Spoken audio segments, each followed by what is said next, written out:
Le corps de Lina, adolescente disparue en septembre 2023 dans le Bas-Rhin, a été découvert ce mercredi 16 octobre près de Nevers, a indiqué le procureur de la République de Strasbourg.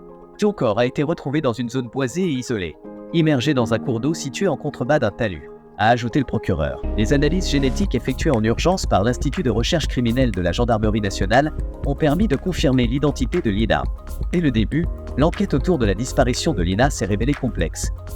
Le 23 septembre 2023, Lina se rendait à la gare de Saint-Blaise-la-Roche pour retrouver son petit ami, Tao, à Strasbourg. Elle ne parviendra jamais à destination. L'alerte a été donnée rapidement par Tao, inquiet de ne plus avoir de nouvelles. Depuis, les autorités ont exploré plusieurs pistes sans succès, jusqu'à la découverte de cet ADN dans une voiture volée. Les enquêteurs ont alors braqué leur attention sur Samuel Gonin, un homme au lourd passé. En effet, L.OADN de l'adolescente avait été retrouvé dans une voiture volée, appartenant à Samuel Gonin, désormais désigné comme suspect principal. Pourtant, son suicide quelques jours après cette découverte laisse planer de nombreuses questions sur ce qui a véritablement conduit à la disparition tragique de la jeune fille de 15 ans.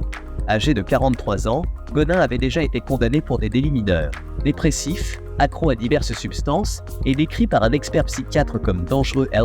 Il semblait prêt à tout pour de l'argent. Profil correspondait à un individu capable de commettre un crime aussi sordide. Selon les enquêteurs, la piste privilégiée serait celle d'un vol qui aurait mal tourné. Lina, marchant seule le long de la route avec son téléphone portable à la main, aurait attiré l'attention de Gonin. Connu pour ses précédents actes de violence et d'agression, l'homme aurait pu voir une opportunité rapide de gagner de l'argent en lui volant son téléphone. Mais cette tentative de vol aurait dégénéré en agression violente, conduisant au meurtre de l'adolescente.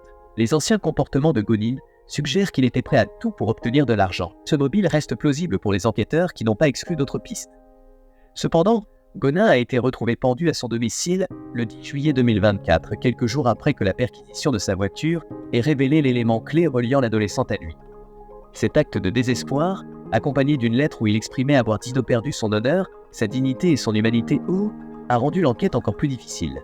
L'absence de son témoignage laisse un vide béant dans le processus judiciaire. Gonin, à travers ses propres mots, a laissé transparaître une incapacité à se contrôler, renforçant l'idée d'un homme au bord de la folie. Durant les premiers mois de l'enquête, le petit ami de Lina, Tao, a lui aussi été la cible de rumeurs et d'accusations. Certains, dont un youtubeur aujourd'hui poursuivi pour diffamation, avaient évoqué une possible complicité entre Tao et la mère de Lina. Cependant, les preuves accumulées par les enquêteurs ont écarté ces allégations. Tao se trouvait bien à Strasbourg le jour de la disparition, et son téléphone n'a jamais borné dans la zone concernée, prouvant ainsi son innocence. Bien que le corps de Lina ait été retrouvé dans une zone boisée près de Nevers, les circonstances exactes de sa mort demeurent floues. Le suicide de Samuel Gonin, le principal suspect, complique l'accès à la vérité complète.